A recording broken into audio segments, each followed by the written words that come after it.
Sino si Frenchie May Cumpio at bakit siya laman ng mga balita? Umabot na sa international news ang conviction ni Frenchie, isang journalist sa Visayas at ng kapwa niyang rights advocate na si Mariel Dumikil. 27 years old na si Frenchie at 28 years old naman si Mariel. 11 hanggang 18 years ang sentensya nila. Hatol ng trial court ng Tacloban City, guilty sila beyond reasonable doubt sa pagpondo raw ng terorismo. Maraming human rights at international media groups ang nadismaya dito at marami din ang nagtataka sa desisyon ng korte. Kaya ngayon, pag-usapan natin ang buong kaso nila. February 7, 2020, inaresto si Frenchie at si Mariel. 21 pa lang noon si Frenchie at 22 naman si Mariel. Mga identified communist rebels daw sila, sabi ng mga pulis. Illegal possession of firearms and explosives ang unang kasong final sa kanila. Paborito daw yan ng mga pulis at militar na ikaso sa mga aktivista. Template na daw ito, kakabit ng pagtataning ng ebidensya, sabi ng mga aktivista. Non-bailable ang charge, kaya for almost 6 years nakadetain sila sa Tacloban City Jail Female Dormitory. Noong 2021, dinagdagan ang kaso nila, terrorism financing. Fast forward to January 22, 2026, promulgation day ng kanilang mga kaso. Idinismiss ni Judge Georgina Oy Perez ang kanilang kasong illegal possession of firearms and explosives. Pero, guilty raw ang dalawa sa terrorism financing. Ano ba ang sinabi ng mga witnesses at sino ba sila in the first place? 5 sila na alleged former rebels na itago na lang natin sa mga pangalan na Margie, Boy, Jade, Jason at Alma. Ang sabi ni Margie, nagdala daw sila ng 100,000 pesos, 2 kahon ng ammunition at mga tapetas mula Tacloban City patungong San Andres sa Catbalogan City. Itinurn over niya daw ang mga ito kina Frenchie at Mariel, allegedly para pondohan daw ang NPA. This is an important detail. Designated na kasi ng gobyerno na terrorist group ang CPP-NPA. The Duterte-era anti-terror law allows the government na mag-designate na terorista ang isang grupo kahit hindi inayonan ng isang korte. Sabi naman ni Boy, March 28, 2019 daw sila pumunta ng Catbalogan City.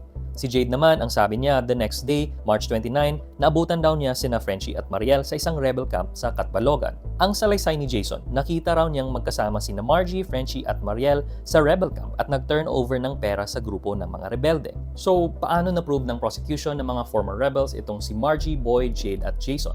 May sundalo ng AFP na nag-testify na kilala niya ang mga former rebels at nakasabay daw niya sila sa mga reintegration programs ng gobyerno.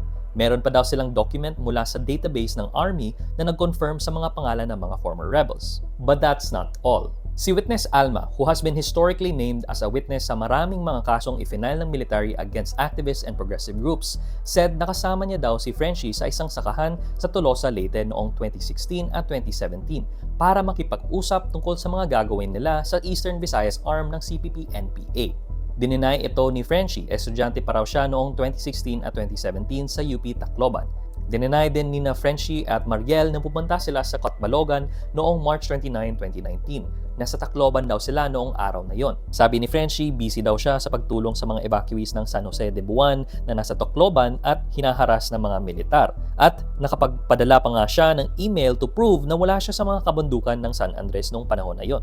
Sabi naman ni Mariel, nasa Makabayan office lang siya sa may Kalipayan Road sa Tacloban at meron siyang mga screenshots at social media activity logs to prove na online siya buong araw na yon.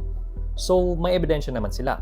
Pero, ayon kay Judge, walang witness na na-present sina Frenchie at Mariel to confirm their whereabouts in Tacloban noong March 29, 2019. Pwede naman mag-internet sa Catbalogan, sabi ni Judge. And I quote, "Positive identification prevails over alibi since the latter can easily be fabricated." Ibig sabihin doon, mas may weight daw yung 5 witness testimonies kesa sa anumang screenshot, call log, or other bits of corroboration na maaaring ipresenta ni Frenchie at Mariel. Sabi rin ni Judge na establish daw ng prosecution ang lahat ng elements ng violation. Una, na hindi lang daw accomplice o accessory sina Frenchie at Mariel. Pangalawa, na may mga funds o mga bagay daw na ibinigay. At pangatlo, ibinigay daw ang mga to sa isang identified na terrorist organization. Kaya ayun, convicted si Frenchie May Cumpio at Mariel Dumikil with reclusion temporal o 12 to 18 years of imprisonment and a fine of 500,000 pesos per person. But their lawyers are not giving up.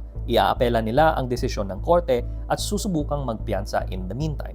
May tinatawag na post-conviction bail at karapatan ito ng lahat mga taong convicted at walang ibang kasong hinaharap na non-bailable. It just so happens that sila Frenchie at Mariel are no longer facing another case kasi nga, naabsuelto na sila ng illegal possession of firearms and explosive case nila.